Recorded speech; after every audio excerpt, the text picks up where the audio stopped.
Hi everybody, I'm David Rodriguez. Welcome to Leaning Left. It's been a little longer than usual since my last video because I had this absolutely horrible cold and I still kind of do, so forgive me if I sound weird or if there's weird edits because I might have a coughing fit or something like that, but there's no way that I couldn't do a video today because as I record this, it is the day that Donald Trump was found guilty in a New York courtroom of 34 charges, including felonies. It's really fantastic.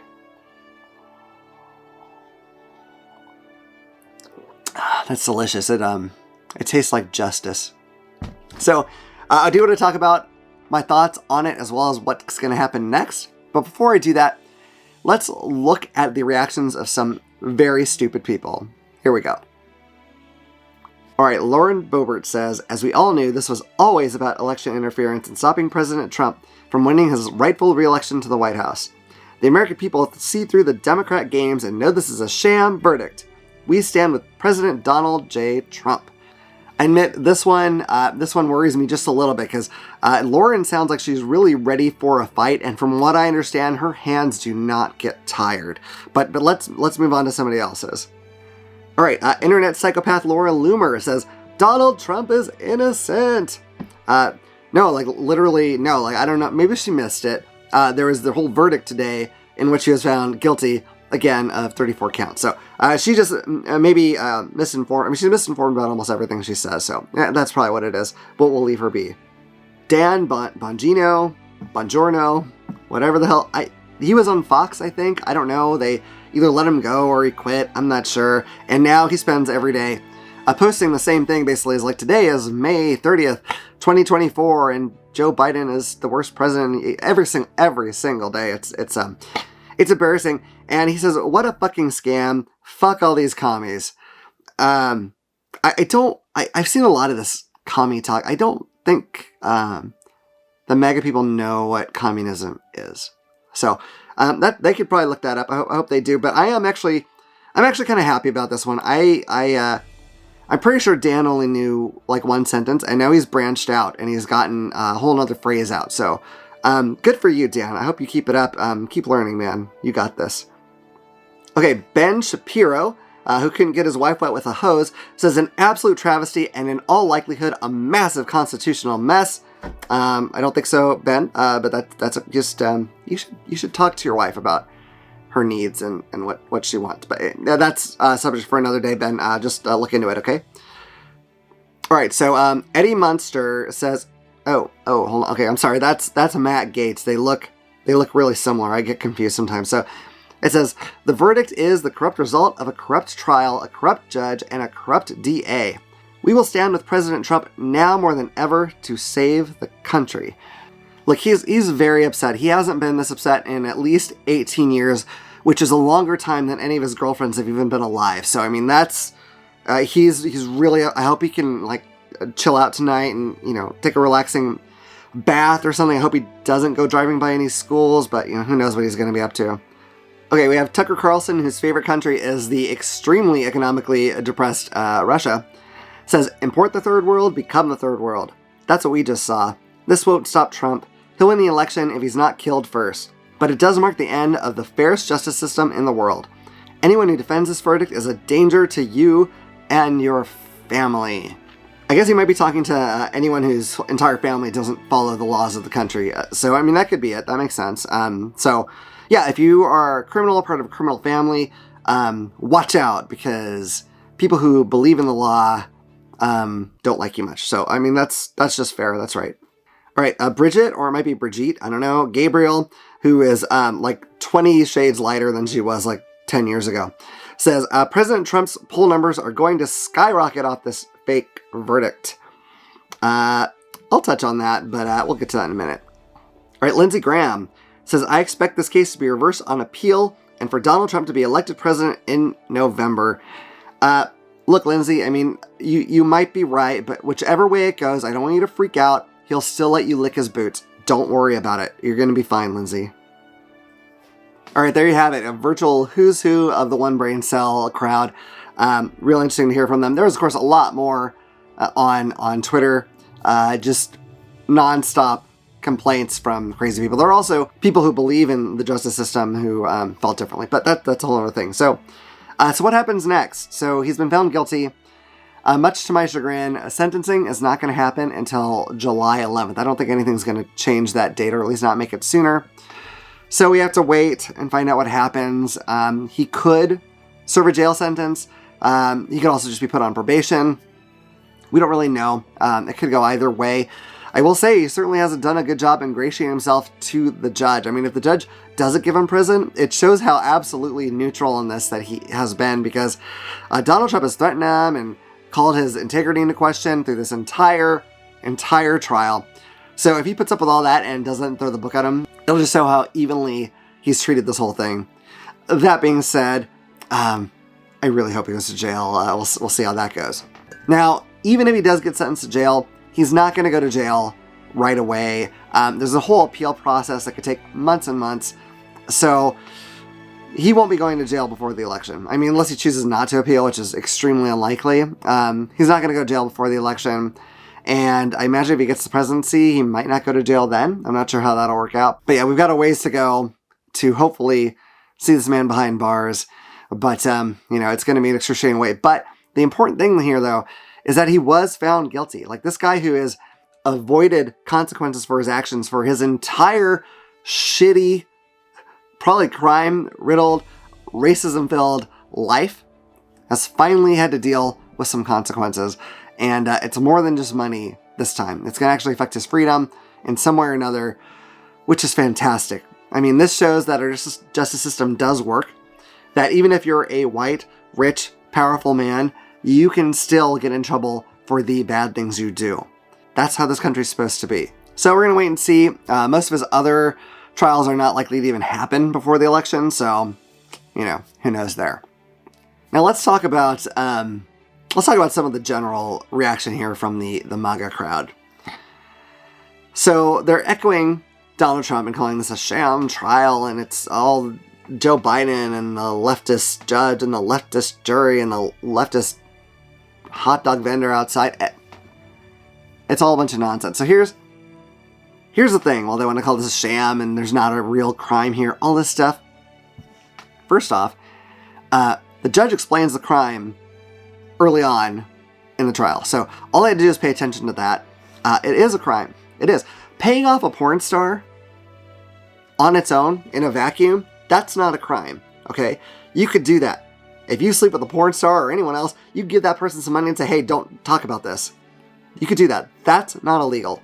The problem is that he did it to affect how people viewed him for the election. And that's a whole different thing. And in order to do that and not get caught, he falsified business records. That's the basics of the crime. I mean, there's 34 counts here. I don't know every single one of them, to be honest with you, but there were crimes committed. Cut that crap out. And to add to that fact, this trial doesn't just happen overnight. God, I wish these trials happened overnight. But this had to go through a grand jury trial to make sure that there actually was enough here that a trial for crime was warranted. If there wasn't a crime, or if there wasn't enough to point to the fact that he might be guilty, this would have never gotten through a grand jury, which is a random group of people from New York. Then, after that, a jury, again, 12 people from New York that are picked, by the way, by both the prosecution and the defense. Okay? So, there could have been anyone, any type of person in this jury. A jury chosen or agreed upon by both sides decided that he was guilty on all of these counts. So to say that there's no crime here or that it's all a sham is absolute bullshit. They'll say that this is a Biden-led trial. Listen, there is no evidence or no reason to think at all that Joe Biden had anything to do with this trial happening. At all. To do that would be way outside presidential bounds and norms. And Joe Biden adheres to those presidential norms to a fault. There is a lot of times I am shaking my head saying, like, break out of this man. Like, there's more important things than worrying about how things were done 50 years ago. Like, we need to, adjust for what's happening today. He doesn't do it. Okay? He's the most traditional politician alive today, maybe. Okay? He is so stuck in the bounds of what is within his jurisdiction, what is within his ability to affect.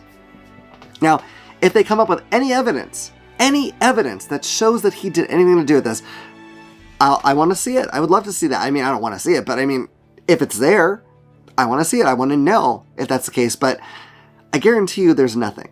Okay, it's not like Donald Trump, who's promising, by the way, to use the justice system against his opponents. And if Joe Biden wanted to do that, why wouldn't he have done this against Nikki Haley, who in polls beat him by a way wider margin than Trump did?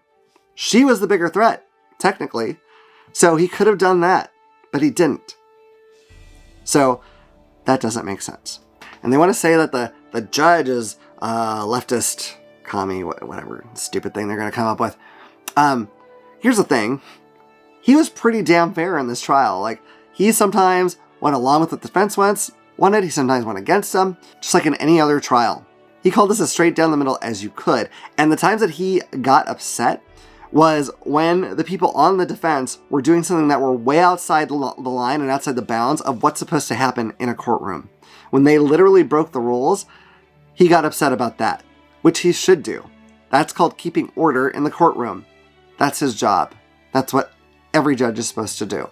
And even if he was way to the left, I don't have any idea, to be honest with you. He doesn't decide Trump's guilt or innocence. It's all the jury. The jury listening to the prosecutors and the defense. And if they think, which they do, that the jury is full of leftist people despite, again, both sides having to choose them together, have they thought about this on the prosecution side? All the witnesses, whatever they said, even Michael Cohen, who the defense spent most of the time trying to accuse of being a liar, everything they said was corroborated by either other people or paperwork. Everything. It was all locked up real tight. How any of those things couldn't be true is honestly beyond me, because there was so much linking everything together that it didn't matter if one of them was generally a liar, because you had all these other things showing that this time they were telling the truth. That's how it is. And everything that the prosecution said that Trump was doing, the defense didn't have an alternate theory for. They couldn't explain. They didn't try to explain why, this particular phone call actually meant this. They didn't do that. They had no alternate theories because there isn't one. Because what it seems to be is exactly what it is, and they knew it. And all they had was trying to shame Stormy Daniels on the stand, which, by the way, probably didn't go over well with the jury. They did nothing of use with her, and she handled herself really well. So, big screw up there. They tried to call Michael Cohen a liar constantly. We already covered that. Doesn't matter if he lies in general. Everything he said was pretty much proven true. And then the one witness they did call was such a belligerent a-hole that it probably did way more to help the prosecution than it did the defense. So if anyone thought at all that a guilty verdict was impossible, they were clearly not paying any attention to this, like at all. I posted earlier today, before the verdict on Facebook, that I didn't think there was any chance he'd be found innocent because of everything I just said. I did think a hung jury was possible. A slight chance of it being because of legitimate reasons. Again, really slight, because the prosecution fucking made their case and the defense had nothing to battle it with. More likely because there's some MAGA person on the jury who just refuses to believe that Trump can do anything wrong at all, or doesn't care if he does. That was the most likely thing to me. And that didn't happen. So anyway, all this stuff about being a sham trial and maybe this person way left or whatever, that's all bullshit. None of it makes sense. If you paid any attention to the trial at all, you know this is a bunch of nonsense crap. It just is. Now, I am concerned over the next, several weeks here and after the sentence comes through, what's going to happen? Are his people going to react violently? Honestly, I don't think there's going to be any big violent groups doing anything like on January 6th. I think there could be one-off individuals who are psychotic and might do something. I am concerned about that. But we can't just let justice go by the wayside because we're afraid of something. A lot of these Republicans on Twitter are saying like, oh, he's going to win for sure now. He's going to have a spike in the polls. All of these people are donating. I'm sure that a lot of people are donating today. I saw a lot of people promising they were. Who knew if they did? But I'm sure a lot of people will donate to his campaign today and for the next few days. I even think it's likely that he will see a spike in the polls for the next, few weeks maybe. But I think that will die away, just like it has every other time he's gotten a spike in the polls because something bad happened to him that he caused to happen to himself. I think that will go away. I don't think he's going to win new voters because of this. Why would it? That's not going to win anyone to his side. It might get the people on his side to entrench themselves even more because they like being conned, I guess. But he's not going to win people over. And before this trial happened, when polled, a lot of people said who were going to vote for Trump said they would not if he was convicted of a crime. Polling shows that just a conviction would only shift things by 2 points. If he actually is incarcerated, would shift things by 6. But that's when it was still a what if this happens phase. When the reality sinks in of what it would mean to have a president incarcerated, I think it's going to be a lot worse for Trump. We'll see. I don't know. But I will be shocked if this doesn't become a massive problem for him. And for that, I say thank you to the jurors. Thank you to the prosecution. Thank you to the defense for sucking. Thank you to Stormy Daniels for coming forward. And if you stuck through this whole video, thank you as well. So these are my thoughts. Let me know what you think in the comments. I'd love to hear your ideas. If you think this is going to go a different way, please let me know. I'd love to hear that. But in the meantime, stay woke, stay vigilant, keep fighting, and remember, if you keep leaning left, you'll always be right.